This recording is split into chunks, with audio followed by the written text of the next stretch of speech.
अस्सलाम वालेकुम viewers, the informative channel पर आपको वेलकम करता हूं। व्यूवर्स, आपको बताते चलें कि पंजाब में सरकारी मुलाजमीन के लिए मेडिकल अलाउंस ख़त्म करने की सिफारिशात तैयार कर ली गई हैं।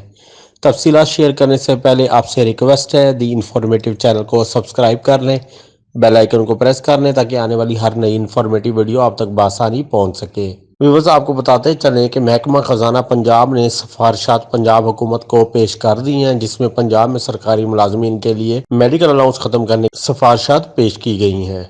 सरकारी मुलाजमीन को तनख्वाहों में मेडिकल अलाउंस न देने से 19 अरब रुपए की सालाना बचत होगी। व्यूवर्स, आपको बताते चलें कि टीवी चैनल्स की रिपोर्ट्स के मुताबिक महकमा खजाना पंजाब ने सरकारी मुलाजमीन के लिए मेडिकल अलाउंस के खात्मे के लिए सिफारिशात तैयार कर ली हैं। ये सिफारिशात सरकारी मुलाजमीन की तनख्वाहों के ढांचे और पेंशन स्कीम में इस्लाहात लाने के लिए हुकूमत पंजाब को भिजवाई गई हैं। महकमा ने मुलाजमीन को मेडिकल अलाउंस की बजाय हेल्थ कार्ड और इंश्योरेंस पर मुंतकिल करने का मशवरा दिया है।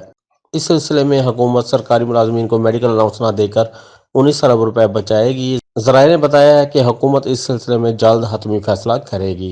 व्यूअर्स, आपसे रिक्वेस्ट है, दी इंफॉर्मेटिव चैनल को सब्सक्राइब कर लें, बेल आइकन को प्रेस कर लें ताकि आने वाली हर नई इंफॉर्मेटिव वीडियो आप तक बआसानी पहुंच सके। Thanks for watching. अल्लाह हाफिज़।